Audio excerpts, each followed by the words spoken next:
દર્શક મિત્રો, જેપી ગુજરાત ન્યૂઝમાં તમારું સ્વાગત છે। રૂપમ ટોકીઝ પાસે અજાણ્યા યુવકો દ્વારા તુલસીવાડીમાં રહેતા સૌથી જાણીતા સાજિદ ઉર્ફે ચંદુ નામના વ્યક્તિ પર હિચકારો હુમલો કરતા સારવાર માટે એસએસજી હોસ્પિટલ લઈ આવતા ફરજ પરના ડોક્ટરશ્રીએ તેને મરણ જાહેર કરેલ છે। એસએસજી હોસ્પિટલમાં મોટી સંખ્યામાં લોકો ઉમટી પડ્યા હતા અને પોલીસના ચુસ્ત બંદોબસ્ત હતો। ભાંડવાળા પોલીસે ચુસ્ત બંદોબસ્ત ગોઠવી દીધો હતો। Bureau report ઇમરા Sheikh.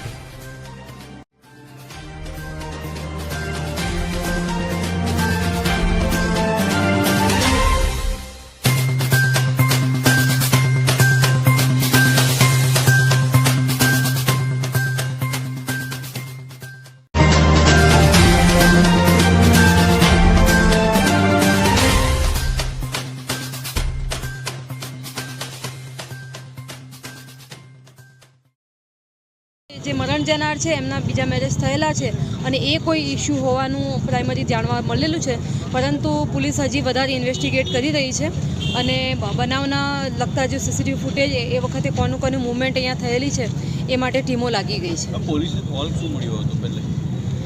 પોલીસને તો અહીંયા લોકલ પીઆઈ જે છે કુંભારવાડા એમને જાણવા મળ્યું હતું કે એક વ્યક્તિ ઉપર હુમલો થયેલો છે અને એ ટીમ અહીંયા આવીને એ વખતે જે મરણ જનાર છે એને લઈ જવામાં આવતો હતો અને તાત્કાલિક એસએસજી હોસ્પિટલ ખાતે લઈ ગયા હતા અને એ દરમિયાનમાં એમનું મરણ થયું છે। અત્યારે તપાસ ચાલી રહી નામ છે। શું છે?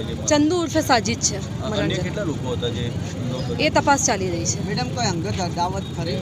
એ તપાસ ચાલી વડોદરા શહેરમાં ફતેપુરા વિસ્તાર પાસે આવેલ રૂપમ ટોકીઝની પાસે એસઆર પેટ્રોલ પંપની પાસે પ્રખ્યાત ચંદુના તાજિયાવાળા યુવકનું આજે મર્ડર થઈ ગયા અને મર્ડરને દરમિયાન તેનું મૃત્યુ થયું છે। ત્યારે પોલીસ લાશ્કરો અહીંયા આગળ ઊભા રહ્યા છે અને તેને ચંદુને એસએસજી હોસ્પિટલમાં તાત્કાલિક સારવાર વિભાગમાં લઈ જવામાં આવ્યો છે। લોકોનું કહેવું છે કે તેનું મૃત્યુ થઈ ગયું છે અને અહીંયા પબ્લિકનો જમાવડો બી તમે જોઈ શકો છો।